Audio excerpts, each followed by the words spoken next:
That's it. We're gonna die and go to heaven in 16 minutes, Chucky. How much insurance? The story ended. That's it. You can eat chocolates as much as you want now. That's it. Eat one. That's it. You're gonna die.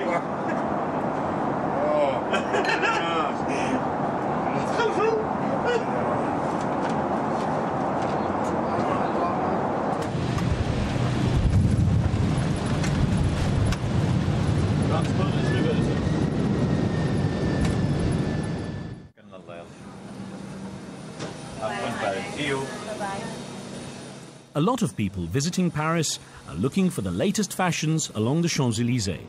When the prince went shopping on the tarmac of Le Bourget airport, it was to buy a small jet, and 6 finalists, carefully selected from around the world, were lined up for his inspection.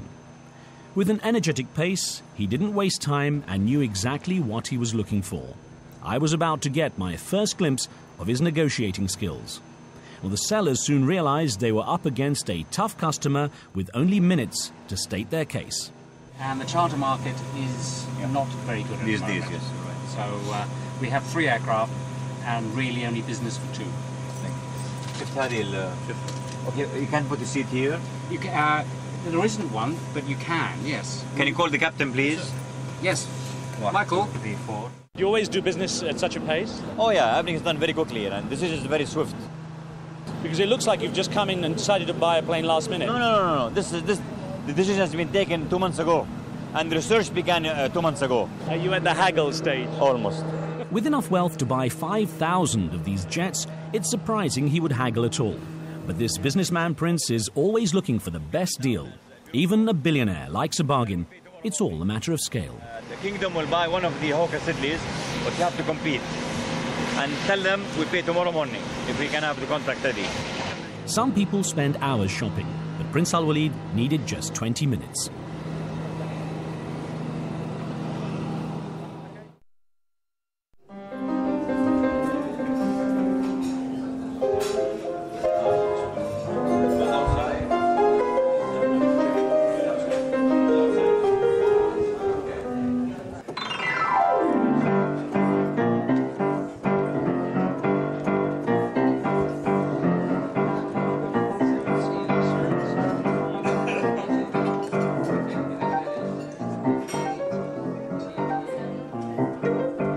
Even Dubai.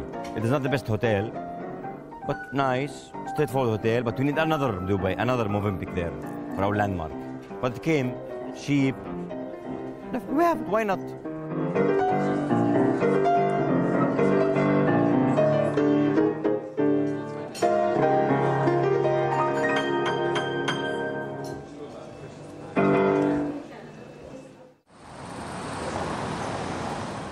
The pianist no longer plays Mission Impossible every time the prince appears. A puzzled Al Walid had asked him why he chose such a tune when nothing is impossible. Oh. One person who makes things possible for the prince, wherever and whenever, is Raouf Aboud, head of communications. I met up with him at his makeshift control center at the Georges V. His Royal Highness is a connected man. Wherever he is, he should have a phone and he should have TV. Sometimes he has conference call, two, three conference call a day. Just when he's working, he says, okay, I want a conference call with this guy. So I have to make all the people online, and he talk to them and he make deals, yeah. It's very important because I like to be informed. I like telecommunications. I like technology.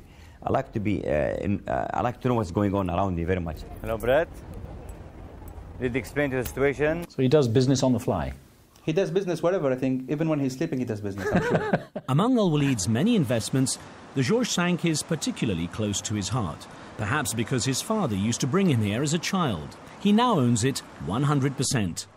Well, you know, this is a very historical hotel. This hotel has been built more than 70 years ago. Plus, when I bought it, it was really, the situation deteriorated substantially. It became almost a 3-star hotel. So once we took it, we renovated it and we invested in it a lot. And in 2 years after its operation, it became #1 in the hotel. And just 2 weeks ago, it was announced #1 hotel in the world also for the 3rd consecutive year. He's always had a desire to own that hotel. And we had a bit of a difference of opinion because of, was it a good economic investment? To buy it, to fix it, process you'd have to go through.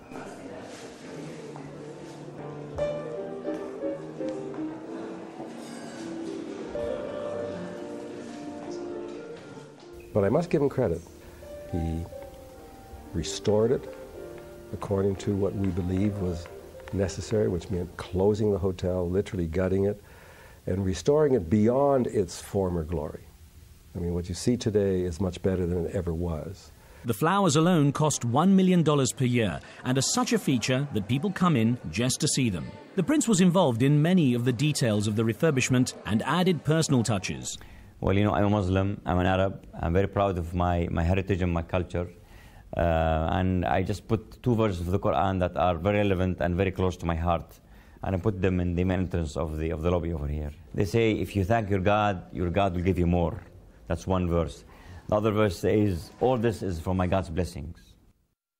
Al Walid has invested heavily into the hotel sector and bought into the Four Seasons and Fairmont groups before they became top global brands. More recently, he added Mövenpick to the list. He's also established his own investment group, which owns a growing portfolio of properties across the Middle East.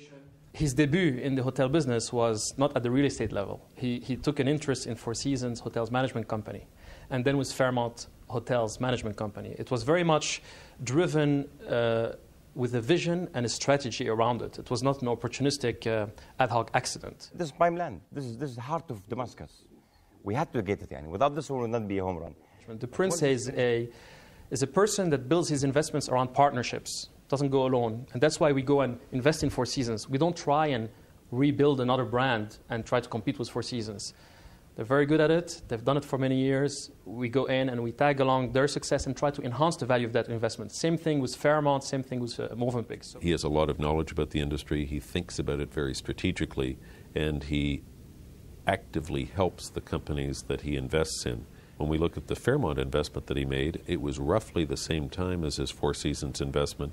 And again, I think that both the underlying real estate and the ultimate equity value that he has in our company has performed very well. So he has been a winner as far as hotel investments are concerned.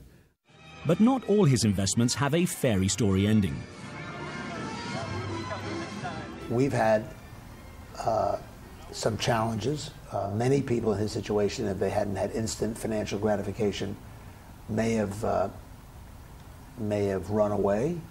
But at the end of the day, you make some money out of a deal like Citibank, you probably will lose some out of stuff like Disney, or some people say that he's pulled out at the wrong time from Canary Wharf. But still, that doesn't belittle his achievements and belittle his financial standing. The same people make the same critique about Warren Buffett. And I find it amusing that the 2 most successful investors in the world today, the wealthiest 2 full-time investors in the world today, have a similar strategy and follow it out identically. Both are known as buy and hold. Both are critiqued that they don't know when to sell. They know their strategy and how to carry it out, and it is clearly successful. It is a development that is way ahead of its age.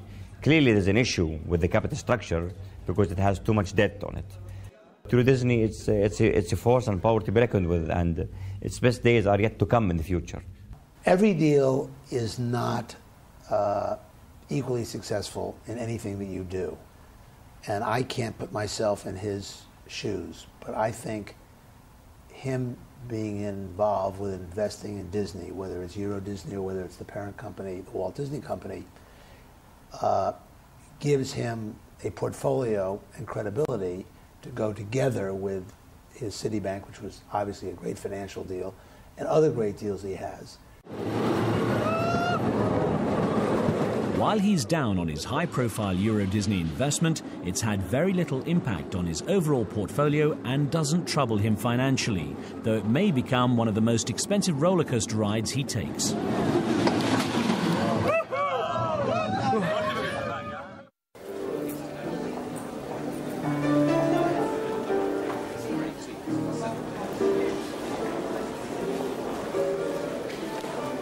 As we headed out from Paris, the Prince's trip was coming to an end, and I would soon be leaving my look at his summer vacation.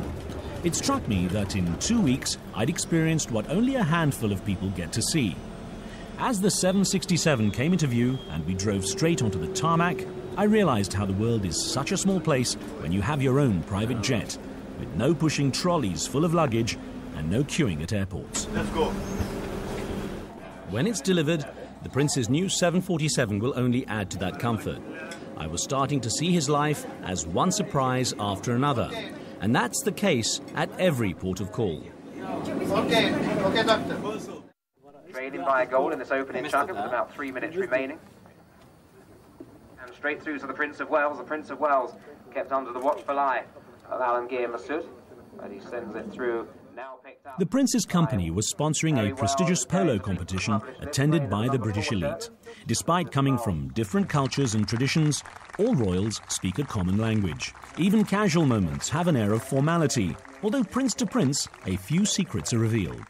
Al-Walid told Prince Charles how his uncle, Crown Prince Abdullah, had let Queen Elizabeth drive him around her estate during his visit to Britain. The Crown Prince confessed he'd been terrified by her driving. Prince Charles smiled knowingly. I hope we see you in India maybe.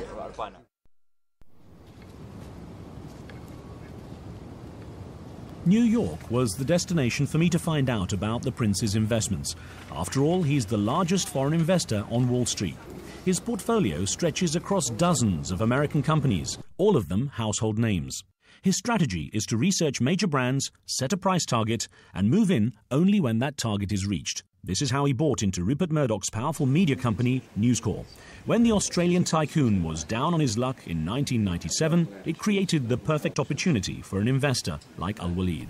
Very shrewd, very analytical, yet at the same time prepared to gamble and to go against the sort of prevailing thoughts about markets. And so he's very original in his thinking. I joined the Prince on his way to meet the top executives at Citigroup. More than half his wealth is invested in the company.